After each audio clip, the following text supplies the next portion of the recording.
Before we begin, a quick note for our listeners. This episode features gritty and deeply personal stories from 3 women who have encountered some of the most challenging moments in EMS.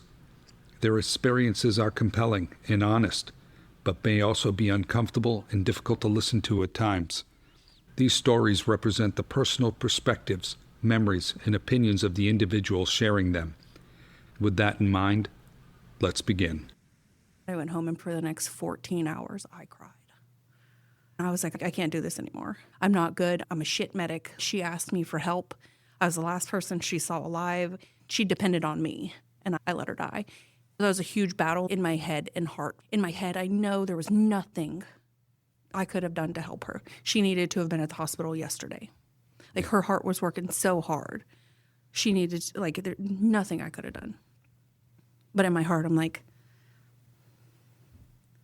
that's a crappy face to see before you die. And that's the last person she saw. It was terrible. Yeah. Sounds right. Welcome to In Service, the EMS Podcast, where frontline experience meets leadership insight. Hosted by Jason Falvey, a seasoned paramedic and EMS leader with over 30 years in the field. This show brings you conversations with people shaping emergency medical services today. From street-level medics to innovators on the bleeding edge of EMS, we dive into real stories, leadership strategies, and what it takes to build high-performing teams in high-stakes environments. Let's get in service.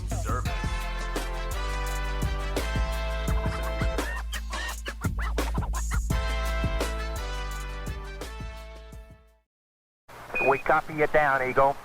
Tonight, I'm joined by 3 incredible paramedics who bring strength, experience, and authenticity to every shift. Carra Rau, Moody, and Mary Glasgow Brown. Together, they've lived through some of the toughest moments this profession can deliver, and they're here to share what it means to be a woman working on the front lines of EMS. Carra is a highly experienced paramedic with nearly 2 decades in the field. She's handled some of the hardest calls this job can offer and brings a grounded, resilient perspective shaped by years of service and compassion. Eve, who's 31 weeks pregnant and still working on the truck, is a strong and empathetic paramedic with over 6 years of experience. She's faced brutal calls early on, pushed through them with grit, and offers a powerful voice on balancing this career with motherhood. Mary is a sharp, dedicated paramedic with 8 years in EMS. She brings a direct, relatable look at the challenges women face in this job, constantly proving themselves, protecting their reputation, and carrying the emotional weight of the work. These 3 women are outstanding paramedics, mentors to others, and examples of the resilience it takes to thrive in EMS. Welcome to the show. All right. Hey, welcome. Good evening, ladies. Thank you for joining me tonight. Tonight we have Carra, Eve, and Mary, and the 3 women in EMS. That's what we're going to be talking about tonight. A woman's perspective on EMS. So let's roll into it. Carra, where'd you grow up? Where are you from? I was born in Chicago. I moved here when I was 4, raised in Georgia. Yeah. Eve? So I was born in Alabama and moved around and then moved here when I was about 4. Mary, where are you from? Where'd you grow up? I grew up in a small town in Bay County for the majority of my life, but I've been here for the last 17 years. Eve, how long have you been in EMS? And any particular calls stand out? I've been in EMS for 6.5 years. I have a lot of calls that stand out. You have some strong stories. Some are hard, but they've made me what I am today. A badass. Traumatized. Can I say that I'm excited to be here with these 2 badass ladies? Sure. Yeah. Me too. The most gangster ladies I know in EMS. Oh, you're right with us. Thank you. I agree. I looked up to these 2 when I was starting out. Learned a lot from both. I'm going to cry. That's okay. I'm going to leave it in. Nobody will see it. But I will be right there with y'all. He said he's never had anybody cry on the But tonight podcast. it's going to happen. It's about women. We're emotional, right? We Yeah, cry. yeah. It's okay. Yeah. That's what makes us good at it, is we care. And our ability to separate it when we need to. So, Carra, how long you been in EMS? A paramedic. I've been a paramedic 13 years and EMS 18 years. I was an EMT for 6 years. I do not like death, and so it took me a while to go to paramedic school because I didn't want to have to deal with death. Usually when I was working with a paramedic, they would be the one to pronounce the person dead, and I would talk to the family. I think that job is harder. Yes, it is, because you have to tell them your loved one has passed and there's nothing more we can do. It is the harder of the two jobs, I think. So you've been a gangster for a long time.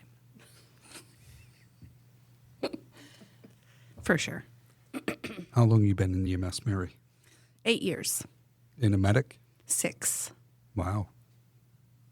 Loved every minute of It's addicting. it. I agree. It definitely is. You keep coming back. And the calls that are like, I can't do it anymore. You go home, sleep it off, and come back for another 12 hours. Or you take a vacation and come back. Yeah, it works. Do you have any calls that stand out to you over the years? Probably not as many as these ladies, because I feel like an angel protects me. I think the one that stands out to me is a brand new paramedic. In the height of COVID, I got called to a lady who the dispatch was her heart hurt. Local fire was not responding to certain calls. Yeah, during COVID, yeah. So it's my partner and myself, and we get there and talking to the little lady, and I'm like, well, you definitely need to go to the hospital, stand her up, sit her on the stretcher, and she died. Literally set her up. I'm like, hey, gravity, let it do its thing, be helpful. I sit her up because she's having trouble breathing. And she said, I was like, oh, I'm calling her name, like, rubbing her. My partner had left to get a med list. I put pads on her, and immediately she was in asystole, right? So that's awful, right? Like, your heart's been working hard for a long time, and it just said, it's time to go. In COVID, we're wearing goggles. N95, I've got a job shirt on, and I'm like, oh, heck. Start CPR on her. I call for fire. My partner comes out because I'm like, hey, I need some help. Like, I need help. This little lady, she said goodnight, and I need help.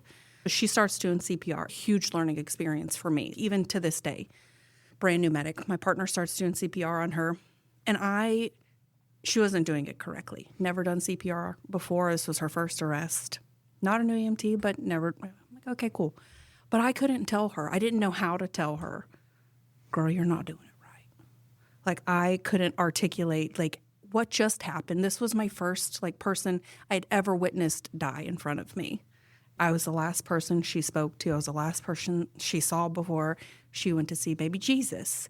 I took over because I couldn't find the words to be like, move your hands, do something different. So I tubed the lady, and I'm like, here, squeeze the bag. Like, that's all I need you to do. And I did CPR on her by myself because I couldn't articulate, hey, you're doing it wrong, and waited for fire to show up. First witnessed arrest as a paramedic. My first field termination, it was awful. To make matters worse, we picked her up, put her on the ground of her apartment, and left her there. We called PD. Everybody was there. Field termination. It was my first field term too. So it's just a whole shit show. Like, it was awful from the very beginning. It was awful, and then to pick up this little lady and put her on the ground in her apartment and leave her there was awful. And we left the call, and I went home because it was fortunate. It was like the very end of my shift. I went home, and for the next 14 hours, I cried. I was like, I can't do this anymore. I'm not good. I'm a shit medic. She asked me for help. I was the last person she saw alive. She depended on me, and I let her die. That was a huge battle in my head and heart. In my head, I know there was nothing I could have done to help her. She needed to have been at the hospital yesterday. Like, her heart was working so hard. She needed, like, nothing I could have done. But in my heart, I'm like, that's a crappy face to see before you die. That's the last person she saw. Terrible. Yeah. but I have great people in my life. You're one of them, right? You helped me through this. I have other best friends that helped me through the reality of the situation. And I came back that night. Man, I'm good. You are. Yeah. You were helpful, definitely. Unfortunately, and I've said this probably in every podcast, the nature of EMS is sometimes calls just don't go well. You do the best you can in the situation, and we move forward from there as best we can. So, Carrie, you have any calls that stand out to you? Lots of them. I almost got out of EMS. I had a child who were en route, and they told me that it was an arrest. And I was like, oh, they're just having a seizure. And no, when we got there, it was an arrest. And it was an 11-year-old. And that made the third pediatric death in a short period of time. And I remember after that call, we did everything well so they could harvest his organs. So we kept his organs alive, but he didn't make it. And after that call, I was like, I don't want to do this anymore. I didn't sign up for this. I didn't sign up to watch people die. Especially kids. Yeah. Just people in general, but yes, kids. I didn't want to do it. Then I went to Disney World with a bunch of kids. Came back and got on the ambulance. Were you a mom then? I've been a mom. I guess my son, when I got into EMS, was in middle school. So it's my second career. Wow. What first drew you into EMS? I was teaching ballet and gymnastics and tap, and there were a couple people who were in EMS, and they came to the dance studio that we owned. I taught their daughters ballet, and so I just thought that it was a really cool job. They came in there and they told me what they did, and actually she was like a flight paramedic. So she worked on an ambulance, but she also did flight. And so I loved hearing about the stories that she told and stuff like that. And so one day I was like, hey, I'm going to EMT school. And she was like, no, don't do it. Don't do it. And I was like, I'm going. And so I did. That started the ball rolling. So I still taught dance up until 2020, but then I now just work EMS. Eve, what brought you into EMS? I used to watch ER with my Nana and always said I wanted to be a trauma surgeon.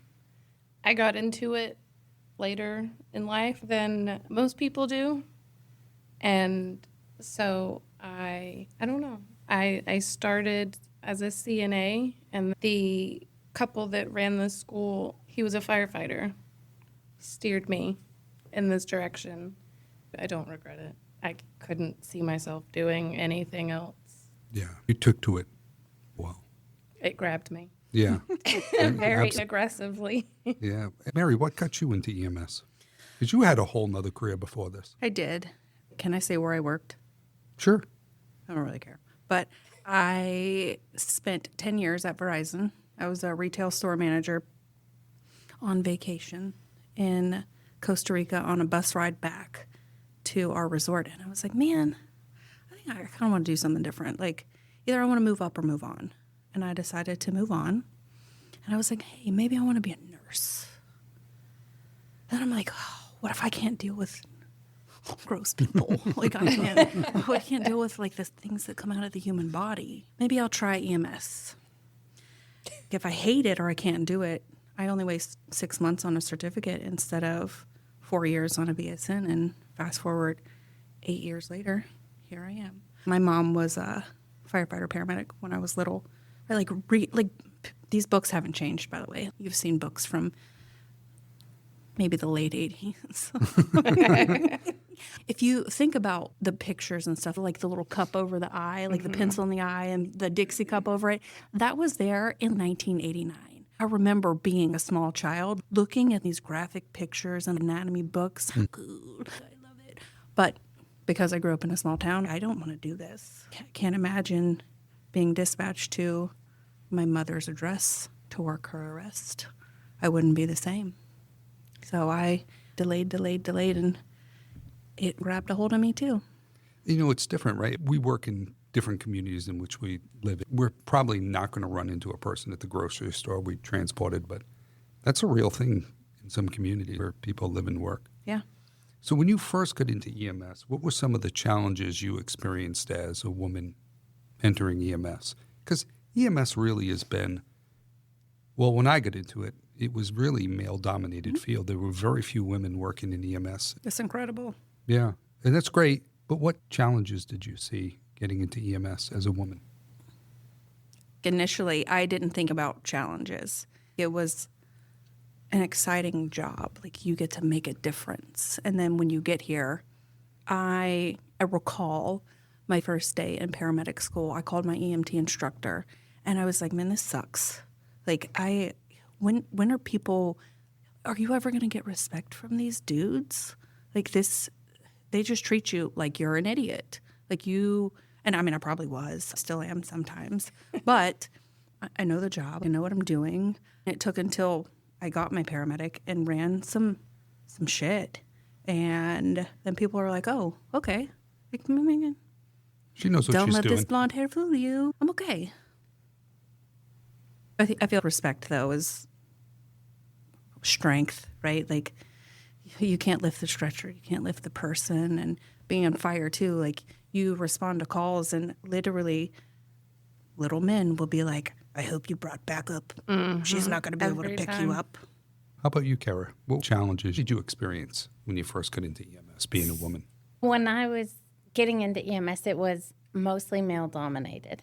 You go into a fire station, and when you go into the fire station and you go to the bathroom, like, there's urinals everywhere, and they don't lock the doors. So I would be like the only female, and I'll be like, hey, using the bathroom.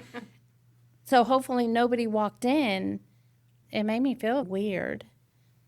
Imagine having to shower like that. You're a fresh piece of meat. When you first come out as a female, it's a free-for-all for a lot of men. You spend more time with these men than they spend with their families. And you run bad calls with these people. Trauma bond. Sometimes it's really difficult. Not just EMS being male-dominated, but the fire service as well, police. Everybody's male. You're the token female on the truck. And if your partner's a female, it's like, oh my gosh, there's two. How about you, Eve? What did you experience? Like Mary said, you have to work twice as hard at least. Twice as hard. Yeah. To gain Because confidence? to gain respect. Yeah. They question everything. You can do everything they would do, but they still question it just because you're a lady. You're coming into their environment. You have to be tough. You can't be, I'm sorry, but a prissy little girl. Like, you're never going to make it. Carra, what do you think some of the unique challenges women face in EMS? You mentioned going into fire stations and having to use the bathroom, but what about the equipment, the trucks, the uniforms, things of that nature? I can help with that one, too. Start, Especially Mary. from a fire side. Right. Worked for fire for a few years. And, well, they had some ladies. Fire uniforms especially are not made for women at all. They didn't have any women's anything for me to try on. So I showed up for my swearing in, for one, in a dude's uniform. I mean, you look like a box, like Yeah. inappropriate to say. Probably. No, not at all. They just cut differently for Yeah, I mean, broader they shoulders and look like a ding dong in a box or a Twinkie. I don't know. But it's not that I don't come to work to impress anybody, right? I'm here to do a job. But you want to be comfortable. Yeah, right. And men's pants, they're not comfortable. I wore men's pants at fire for I don't years. have a problem with them. Because you're a Oh, man. sorry. I mean, but shirts too. Think about wearing a Class A that is, they don't make one small enough for you. So again, I'm wearing a freaking moo like, and have to look professional. That's the bad part, right? Because they want you to look nice and professional and represent your city or your company well. And I look like a doofus. But then if you do have your size, your shirt's too tight, and then you're just there to show off your body, and then, like, There's no winning. No, there's not. And that's a huge battle too. When I was in EMT school, my instructor was like, women in EMS are either lesbians or sluts. For people that aren't, if that's what you want to do that. I don't care. But it's the battle to overcome. If you don't flirt with men, you're gay. Oh, but yeah. if you do, then you a hoe. It's very true. I feel like that in and of itself is another thing that we have to like deal with. Like being women, we automatically get romantically linked to our partners, whoever we're on that truck with. Yeah. If it's a male, they're automatically sleeping definitely together. sleeping. I've definitely been linked to my female partners also. Oh, me too. 100%. Absolutely. Have you ever felt pressure to prove yourself? Every single day. Yeah. Even now. I've proved myself for the last 6 Yeah. years. Every single day I come into work. That's probably my anxiety, though. I don't want people I mean, to I think feel that, like- that I I feel don't like know we what I'm do, doing. though. So you work extra, Right. extra hard. And then you've got like there's that revolving door of there's new cops or there's new firefighters and you have to prove yourself and you know what you're doing, belong here. We have protocols to follow. If you follow your protocol, then if they didn't think a seat collar was necessary or the patient needed a long spine board, You're an now idiot. you're the jerk. So it's very difficult. It really is. I feel even to this day, I have to justify myself to people. I have found myself multiple times being like, hey, I know this kid doesn't know me, but I'm really like, I'm not an asshole. I know what I'm doing. And still, daily, I feel like I have to justify myself or what I did. Ask a question like, did you get a blood sugar or what did you get for your vitals? Anytime you say anything, it's always criticism in their eyes. It's never like you're just asking so you know what to build upon. It's always negative. You can't win. And you're never enough. No, you're not. It's fun to learn these things, huh? Yeah. Well, I wouldn't say fun, but Eye-opening. absolutely. It's harder because we as females, I think, are hard on ourselves to begin with. So it's incredibly hard to come out and do this job, be sensitive like we are, and deal with what we deal with. And then now, on top of all of that, we collared somebody that they didn't think needed to be collared. Now they're going to talk bad about you. I'm going to extend that to the hospital too, because it comes from everywhere. It comes from male counterparts of ours, right? Like if you had It comes a second from the female counterparts in the hospital, too. And females are probably worse than men. They're the judgy ones, mean girls. They're legit mean girls, both like on the field, like, and I love all the ladies that work around our area, like our firefighter ladies. But at hospital, you get stank faces from them. Why'd you bring me this? Why Well- is this done? Why isn't this done? Yeah, so I have a perfect example. We were on a car wreck, and this person had an obvious open fracture. And so it was of the arm. And so I was like, hey, does that person have a pulse? Totally ignored what I had to say. And I said, they wanted to wrap it up. And I'm like, hey, before you wrap it up, can you make sure this person has a pulse in that arm? Once again, totally ignored me. But when I get to the hospital, that's the first thing they're going to ask me. If I can't say, yes, I felt the pulse, then I am the provider that did not do my job, even though it was wrapped. So now you want me to unwrap what you just wrapped because I have to feel for a pulse instead of just being like, hey, man, yeah, there's a pulse. Let me mark it for you. And how about you, Evie? How many months pregnant now? 17. We're 31 and 4 now. So it's got to present some challenges in addition to being a woman in EMS, to be a pregnant woman in EMS. It does, in a way, but I think some of that is self-inflicted, I guess, because it's that need to prove yourself. myself. I don't want anybody to be like, oh, complain Poor because they Oh, yeah. my patient down the stairs or whatever. But we also do work with some really amazing firefighters, and we form this rapport with them. I get a lot of them willing to help move my patients and grab my bags, and I'll take it. Heck yeah. I'll take all the help I can get. I got this. I still try. I feel like I have to prove myself. I broke my neck. It's over. You can lift whatever you want. Take my bag.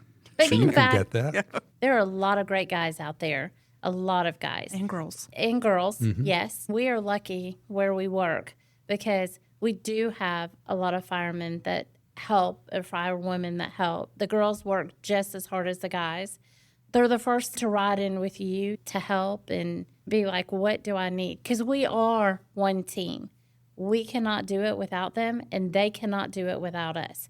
I feel bad now because we don't have the relationship we did when I first started EMS. We used to eat in the fire stations with them, and we used to, It was a family. it was a family. COVID put that barrier between us. I remember coming in, it was that family feeling. And then COVID happened, and Everybody's gross. Nobody's allowed on the stage. we became disgusting, leprosy. Persona non grata. One fire station put out a porta potty, and EMS had to go use the porta potty. They were not allowed in the station to go to the bathroom. That's a step up from someone just locked the doors and said, Look. figure it out. And We're that- peeing in bushes. Like, Yeah, and they had directives too, as all organizations did during COVID. It was a really challenging time for all of us. But yeah, that's terrible. Porta potty on a 12-hour shift.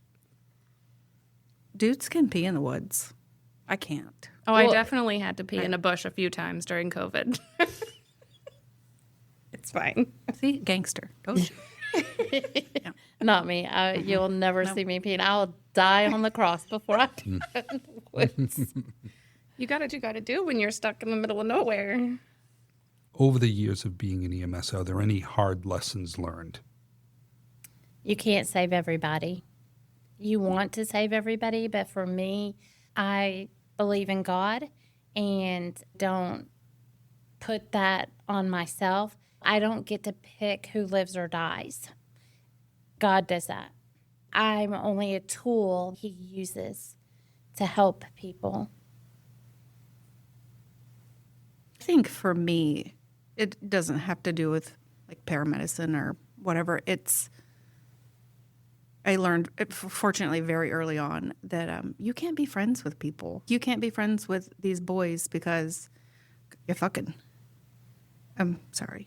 But if you're friends with people, like that's automatically the assumption. I'm a friendly person Right. sometimes, but I learned they think you want to sleep with them, and that's not what I want to do. Like, I'll be your friend. Like, let's go do like friend stuff, but you in the friend zone, and that's where you're gonna stay.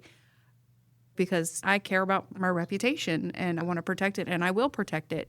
And if that means I'm not sleeping with you, that's what's going to happen. I think so. That was, again, very fortunate. I learned that very early on. That you just, that's why they think I'm gay, because I'm just, thank you for your help. Any hard lessons learned, Eve? Don't be afraid to call people on their shit. If you don't agree with something, say it. If you think their plan of attack on treating the patient is not appropriate, say it. Do what you know is best for the patient. They're not going to like it, then, I mean, we're all human. We miss things. I feel like So- that's hard to do because Eve is a small lady, right? Kara and I are tall, so it's easier for us to stay with her chest. But I've had paramedic students that are like, hey, do you have any advice? Blah, blah, blah. And I'm like, you're going to have to go in. And essentially, I mean, it seems like a lot of times on calls, you want to have a pissing contest. And that's not fun. And it's not like, it's never in the best interest of the patient. And see, but you shouldn't have to do that. I was very quiet and didn't want to do it initially. Now, like we were talking about earlier, I have to have somebody be like, "Hey, man, rein it in." Yeah, I'm a little frightened right now. you should be. Well, so I was precepting a student, a female, and there was a cardiac arrest, and the male was in his 30s, and she was almost ready to graduate paramedic school. And we walk in, and fire's like, I'm intubating. And I was like, hey, student right here, she needs to intubate. She needs the skill. Yes. And so because I overrode their decision, they took it up to my medical director. My medical director and I had a conversation, and I was like, well, let me ask you a question. I said, so instead of letting her intubate, should I have waited 2 weeks until she's the main paramedic on the truck and goes to a 3-month-old pediatric arrest? Do you want her to intubate for the first time then? Or do you want her to intubate when I'm standing right here to help her and guide her? Yeah. Yeah, absolutely. It happens all the time. It happened a couple months ago with a paramedic's third rider that I had, and I told him I knew the crew we were responding with. And I'm like, they're aggressive. Like, you're going to have to step up. Like, hey, let me do this. Sure as hell, we got there, and they're about to intubate. And I'm like, hey, don't do that. Let my student do it. Like, he needs to practice. I'm going to say it with my chest. Back off. Let them learn. Like, this is what they're here for. You were there. Yes, and that's what they forget. They forget that at one point they were there and people allowed them to learn. We have to let people learn. But even still being in the field for years, I've watched them struggle to intubate on their own. So what's the difference between you taking 5 minutes to get it done versus my student? Who probably just did it on a dead Right. body, by the way, like, or a cadaver, not a dead, you know what I mean? Same. So they probably saw the anatomy of an airway a lot sooner than you have. Right. What can leadership do differently to support women in EMS? I feel like try to understand that as much as we don't want to be emotional, we're emotional beings. Yeah. Yes, I had a 3-month-old arrest, and my supervisor came up to me. I had just given patient report, and she said, we're at level 0. I need you in service. No, I just performed CPR on a 3-month-old baby. I'm not going back into service. I have to process what I just did. I'm a human. I have emotions. I'm not a machine. That And you're a was mom. a baby. Yeah. And you're a mom. Yep. Yeah. Yeah. My first pediatric arrest was a 1-year-old, and I was postpartum. This was 3 years ago. Went to the debrief, and everybody there was telling me that it was because I was so upset and I wasn't managing. I was not doing well at all. And everybody there was telling me that it was because I'm a woman, hormonal, postpartum, and yet there was a male firefighter who pulled that baby from the water and had a baby around the same age as mine, but nobody ever said that to him. And he went and was in the truck. He didn't do CPR on this baby. I did all the things in the back of the truck. A lot of horrible things prior to finding this baby. Why am I hormonal? Why am I too emotional? But he's not, and nobody else is. Why is it just me? Can it just be you resuscitated a 1-year-old or attempted to? Yeah, can it not And just that's be this is a horrible. really fucked up thing For from anyone. beginning to end? I feel like you have estrogen too. It's okay to be emotional. But it's And- not in this field. Agreed. This Yeah. is not It's looked down okay. upon. And again, Correct. but again, it's that male, female. You have to prove yourself. I feel like I have to be a robot Stone cold. in order to be good or accepted. Yeah. And And I I remember that night you ran that call. it was rough from beginning to end. And a month later, had the exact same call and 4 more in the span of a year. Every time it was like, You got to thug it out. yeah, Put a smile on your face. yeah. So it sucks. Makes me sad.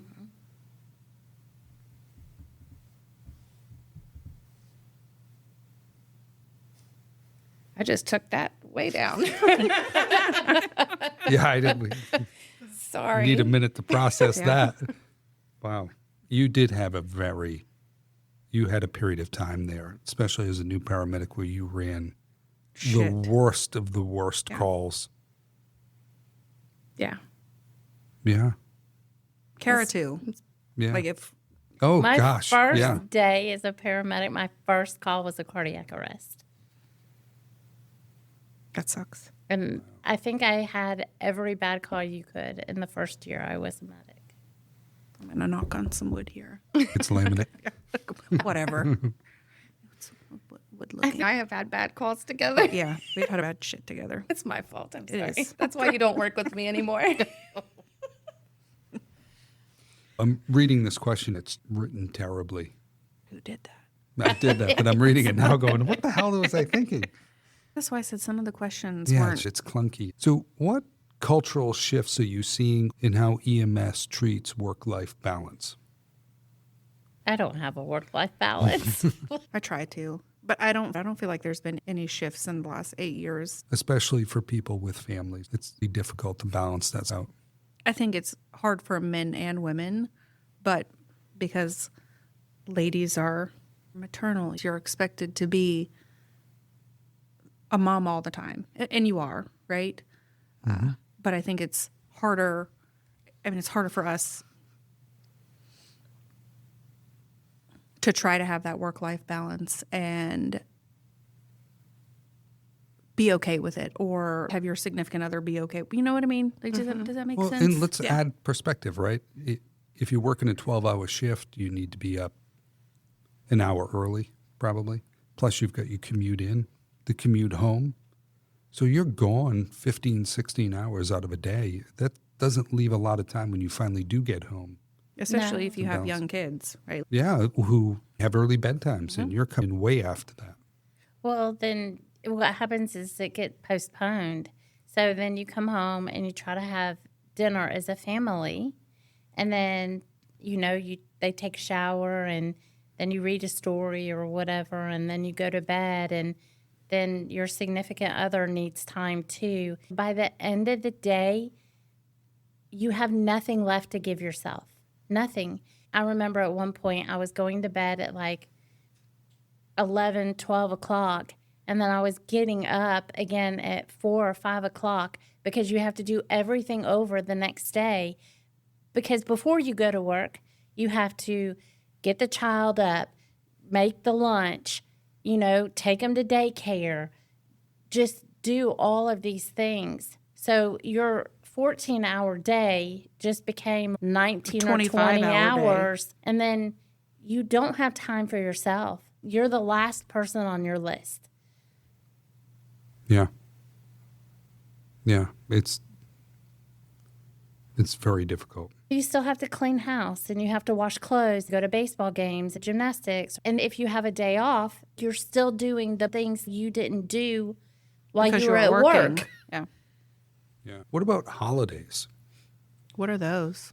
I used to be really sad because my family, I know in some families, they do the holiday on a different day. So, like Christmas dinner, they would all get together on a different day. But my family did not do that. So I was just Missed a bunch. excluded. Yeah.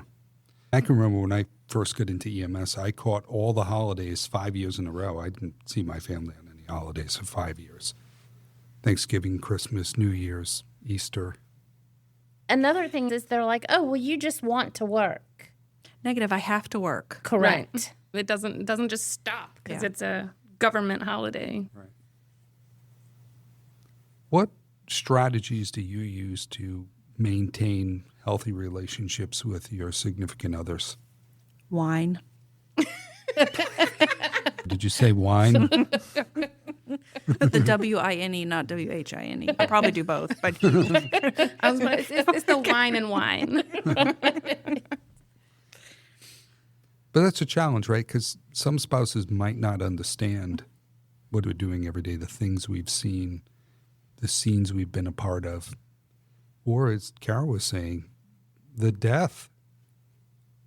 I'm fortunate my spouse understands, but is a dude, right? So doesn't have the emotion that I'm going to have behind it.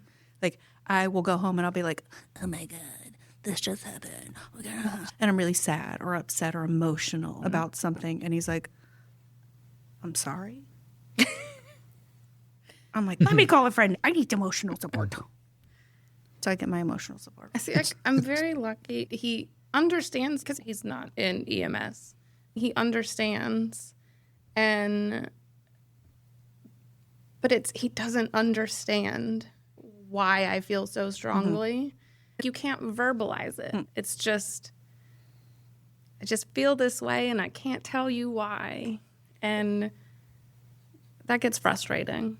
Unless you do this job, I don't think anybody who is a bystander or who does not do this job, they do not understand, because they're just like it seems exciting, right? It seems exciting to everybody to be a paramedic and to do those things. But there's a whole bunch that comes with that.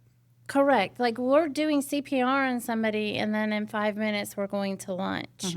Right. Like, and then we go back and do that's normal, CPR though. again. That is our normal for us. normal. And it sounds really fucked up and crass, but I it's feel just like that's another a day coping, at the office It's for coping us. mechanisms too for us. Like, and Yes. it is another day at the office. The office sucks sometimes. Yeah, it does. You see gross stuff and I'm hungry. more hungry the grosser it is, which is weird. Yeah. Hey, it's Jason Falvey. Thank you for spending part of your day with me here on In Service. If something from this episode hit home, maybe it reminded you of a call, a shift, or a hard lesson learned, follow the show and please send it to just one person and ask them to follow. Now let's get in service. How do you turn it off when you get home? How do you turn off the emotional side of this job when you do get home? I don't. I don't think I can. I try. Mine helps. But Some days it's easier than others. I have a really great support system at home. Like, he's not in this, but he's very curious. He wants to know. We talk about it. And when I've had those just really shitty days, I can come home and I can just decompress and get that support. Some days I just desensitize myself to it. I think you have to. I think you have to survive. Sometimes it's good. Sometimes it's not. Sometimes it builds that tension. And it's ugly. Yeah. Have you ever felt guilt from missing milestones because you're at work? All the time. Yeah. Yes, all the Yeah. time.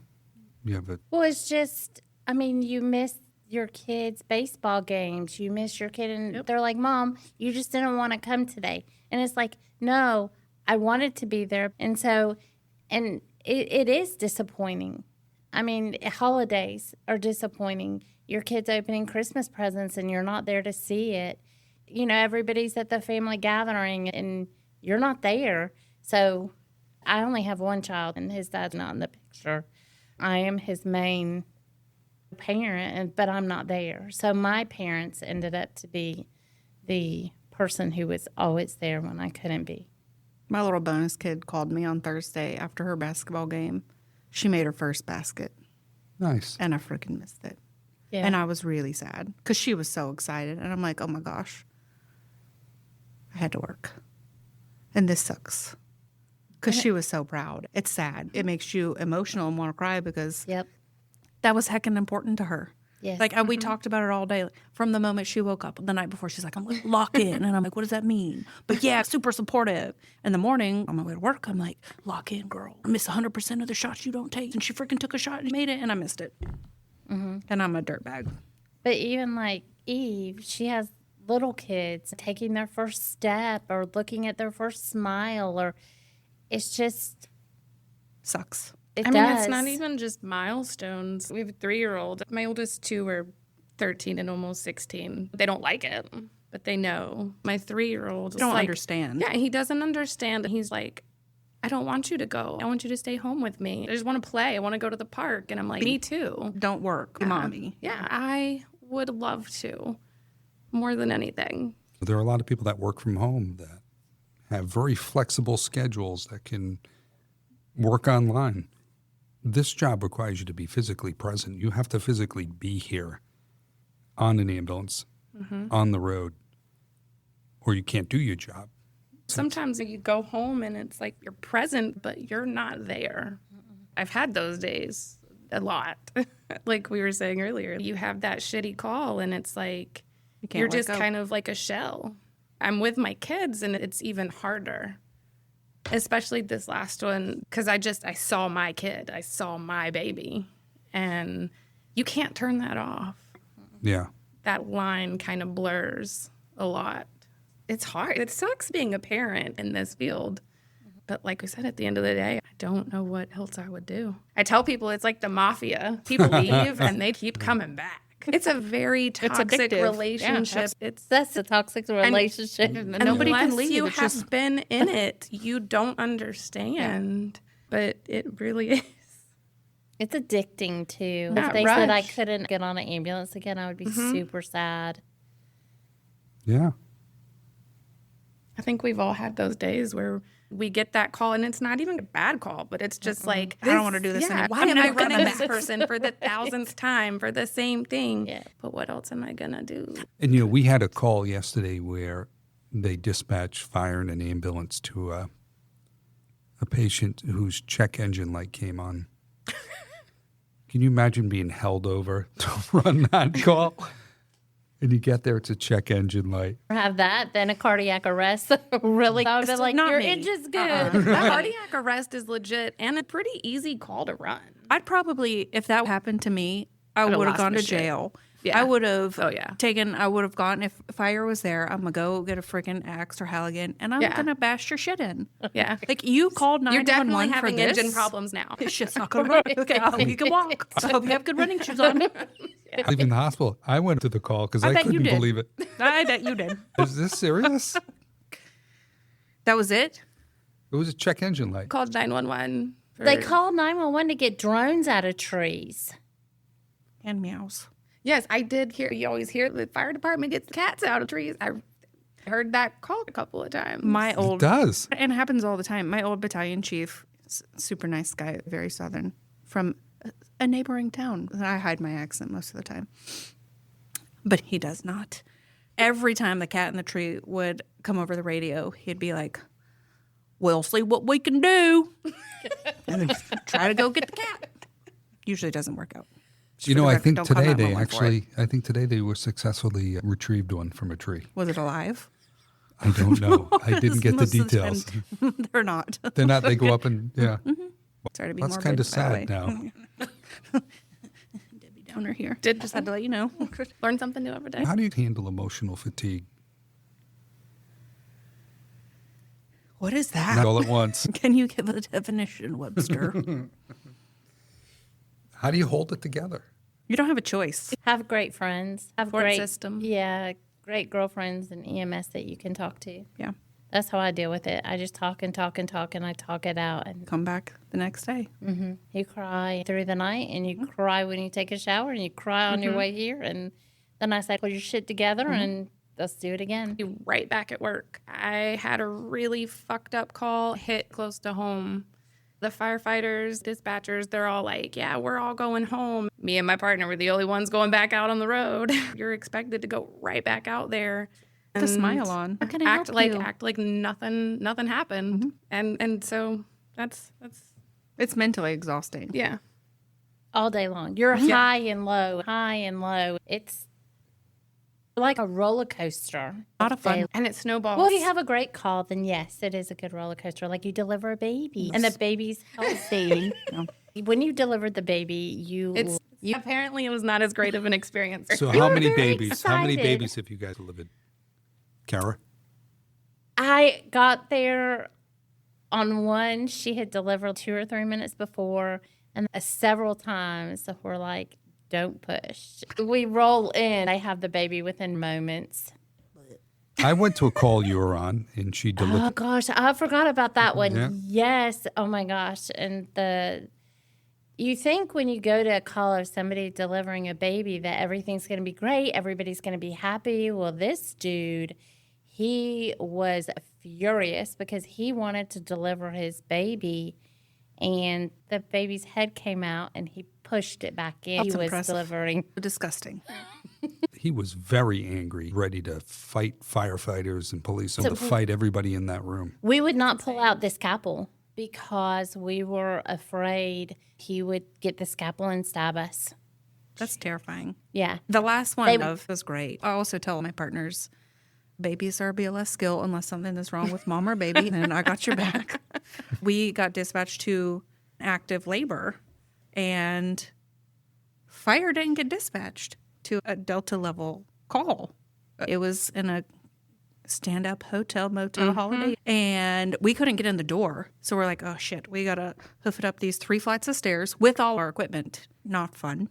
We get there, and she had popped out the baby, and the cop is like, I asked him, because you could tell he was terrified. I mean, same. Like, I'm terrified too, but Botox doesn't let you see it. I get it. But I was like, can you just get our stretcher at the bottom of the stairs because we couldn't get in the building? Yeah. And you need more hands. Like, if you have to decide, are you tending to the baby or the mother if you're by yourself? Like, at this point, who are you taking care of? God forbid something's wrong with either one of them. Well, and then men are like, do you want a rider? Get the fuck in. Yes. Yes, I do. I absolutely, homie. You could be breathing, screaming, crying, all this fun stuff, but it's do or die, brother. Get in. Yeah. Get in, let's go. It's one-on-one. This is one call where I just really lucked out. I had a great experience. I delivered this baby 2 months ago, and it was great. Like, from the time I walked in the door to the time I had the whole baby in my hands was like 2-3 minutes. My partner's brand new, God bless him, and so I'm, doing both, trying to go between mom and baby, and we're doing things, and it was great. There were no issues, nothing wrong, and I was so happy. Feel free to jump all of Mary's childbirthing Yes, calls. please. Absolutely. Look, this was the one call that just went perfect. I feel like I've been super lucky. All the babies or near babies, all the partners I've had, they're like, yeah, baby, yeah, go for it. Again, I'm here if you need me. But I know don't we've wanna had see some that. close calls Like, together. yeah. And then I'm like, let's go. And then we make it to the hospital. Thank baby Jesus. Close your legs till we get Yes. there. Yeah, I don't want, no, thank you. I will deliver the babies. I'll have You on can speed have them dial. all. Yes. It makes up for all the other calls. I understand. I definitely understand that because you can have a loss of life and then a brand new one come into the world in the same shift. It seems like balancing the scales, but the process is still gross. Let's be honest. I agree. I've had babies and I know how gross it is. It's disgusting. But I feel like I can overlook it because It's the miracle of life. Yeah. Still gross. It's very gross. Slippery little suckers. It's very gross, but it is beautiful. And just the feeling. Everybody's so happy. Nobody's trying to scream at me or stab me or bite me. Well, it's the call Carra had. Well, The guy was really angry. Oh yeah, he was beyond angry. He zeroed in on one firefighter. That guy was going to have trouble. Oh yeah, we had zero help. The fireman is screaming in the radio, "Get PD in here now!" The guy's taking off his shirt. You do have to say, I don't know if it was the sergeant, but he did an incredible job of trying to de-escalate and contain that guy. When he came in, Yeah. that was Well, at you the were end. preoccupied. news I to was Carra. watching with Maybe we I had my eyes on that. No, I took the baby and they were like, "Go, go, go!" I had this infant and I was briskly walking to the ambulance. That's scary. The mom came later because they were afraid. I got out of there with the baby. Everybody's like, "Get the baby out of here." They were afraid he was going to get really volatile. It's wild. Yeah, I've never seen anything like that in all the years. And it all started People are because, usually excited and happy. Right. He was flat out furious. Yes, and it all started because him and the girl's mom got into a fight. Y'all can wait 30 minutes to do this. Yeah, he was not happy. What's one change you'd like to see in EMS, in the culture of EMS, occur over the next 5 years? There's a lot of things that I feel need to change or should change.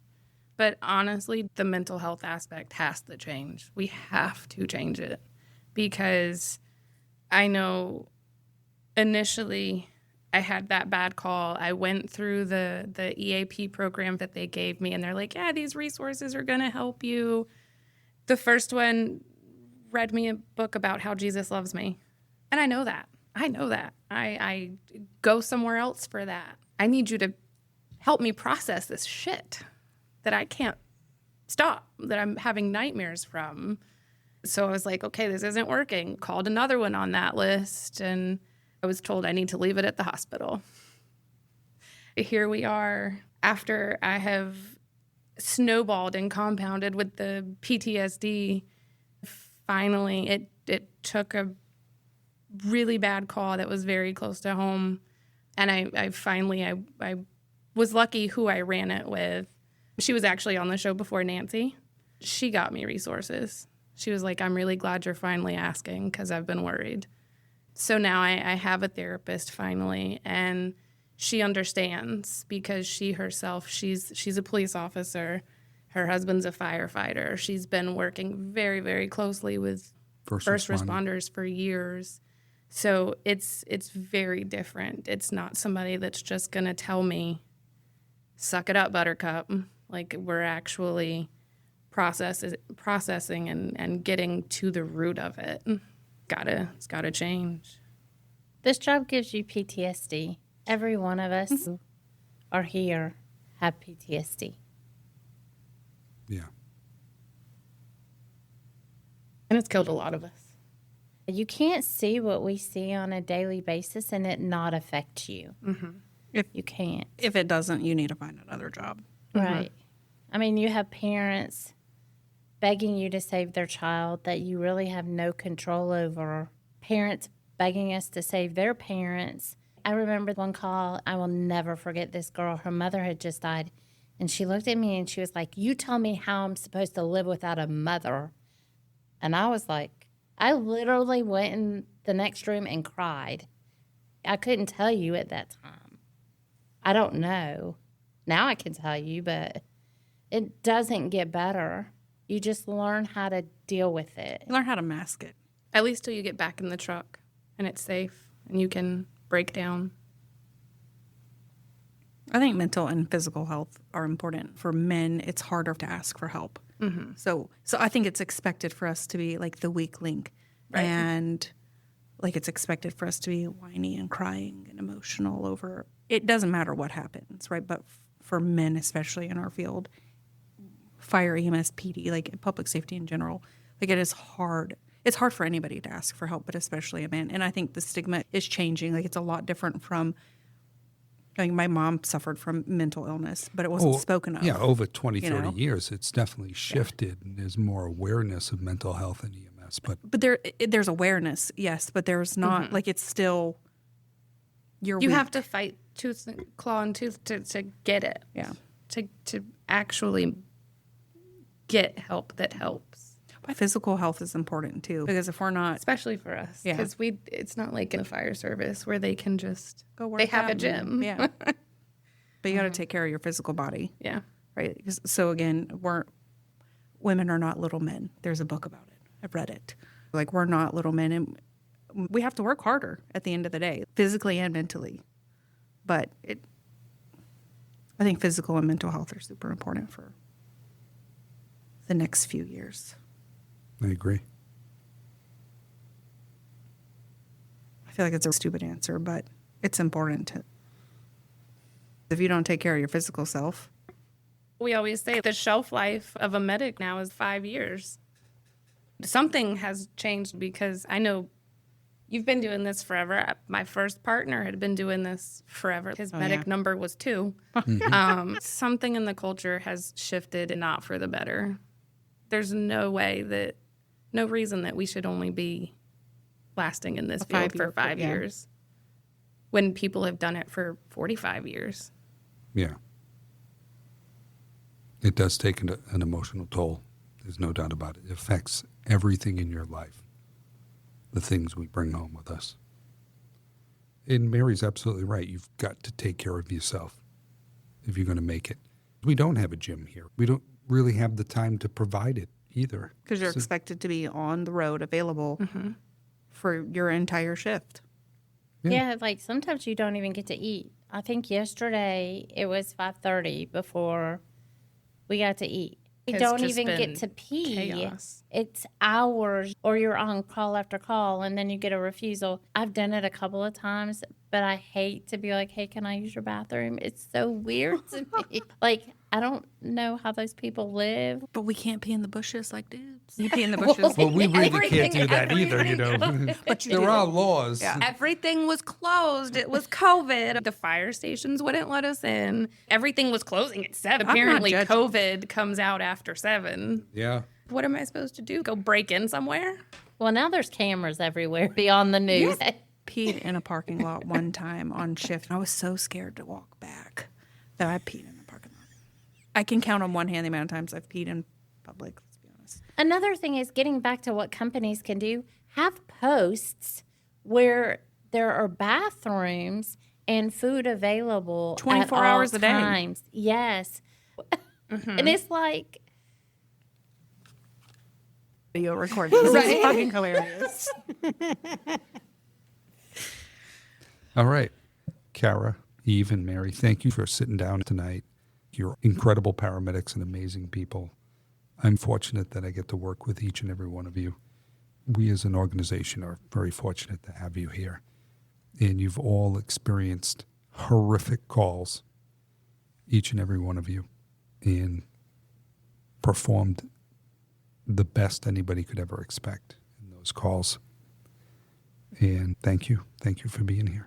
thank you for Thanks for having having us. us. Thank you for Yeah. your support all the time. Yes. I feel like you get a lot of shit. Me? Yes. Because I know I have definitely come and sat in that office and vented for hours. I have to tell you a billion times, it's not you. I'm not mad at you, but like you are the scapegoat because you are in this office right now. Well, I know that, you need to come in sometimes and decompress. You just have to.